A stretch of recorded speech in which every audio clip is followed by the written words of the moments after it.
How do you feel like this has already had effect on Sanford already? We have more to offer than almost any town can. It has a deep history, and the sad thing is that that's overshadowed by one person's decision, one night, in a moment. And the world's focused on that, not who and what Sanford truly is. Tracy Flowers lives in Sanford, but she works in a different city and her coworkers are hesitant to visit her. My coworkers are like, oh, I don't feel comfortable going over there. I'm not going to come to your house after dark. And it's like, it's fine. I've never had any issues. We asked our panel about how the shooting of Trayvon Martin has thrust Sanford into the center of the national conversation about race. There is a sense of unease when somebody of my particular complexion and age is in Sanford. That's a reality. I'm sorry that you felt that way. I'm very sorry. Speaking from my town, I'm sorry. One stayed on one side and the other stayed on the other side.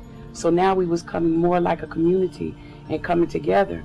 And then it's like when this happened, you know, it just put a damper on a lot of things. Some Sanford residents blame frequent violence on the mistrust of Sanford police stemming from the Trayvon Martin shooting. Nobody's realizing that the kids are in uproar in Sanford.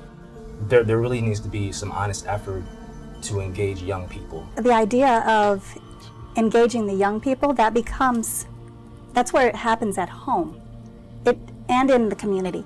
But strongly, it happens at home, because those are the feelings of the parents coming through those children. Despite negative effects on the city, some of our panelists say this has forced Sanford to talk about problems that have been under the surface for far too long. I've seen what was a stalemate in the city. This event, as tragic as it is, has dislodged that stalemate, and I see a movement towards, well, let's get candid, let's be honest, let's really get the issues out on the table, when as before we would just go our separate ways. Moving forward, what are your thoughts about the city of Sanford and how all this is going to play out and the effect on the city?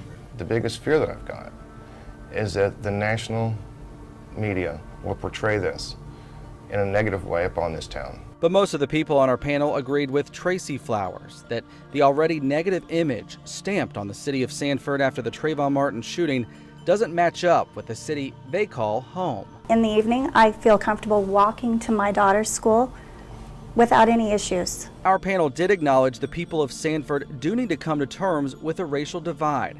Jeff Krall, a pastor, and Cindy Philemon with the Goldsboro Historical Museum address that. I mean, do you feel like that this trial still hanging over us is preventing maybe the city from moving forward, to preventing the city from coming together? Well, I've talked to some of the leaders, and I actually think it's a positive thing. One of my concerns was that this would be quickly swept under the rug and pushed aside, and this keeps the conversation alive. It was healthy because it's causing us to have to come together as a community, because we all have different communities we live in, but we're one community, and we love Sanford. We work in Sanford, we live in Sanford, and we play in Sanford. But Chaplain Joe Morales says if the community is going to come together, they have to connect with the city's younger generation. Just work a little bit more with them and hear them out a little bit. Give them an opportunity to speak and say why this is going on.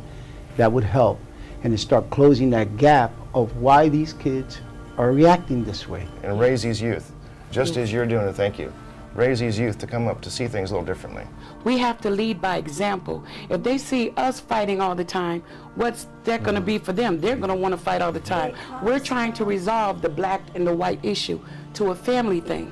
You understand? Being a community thing. I'm hopeful because there's an honest effort by people of all races, of all backgrounds, of all ages to try to work the things out. So I think we'll make it.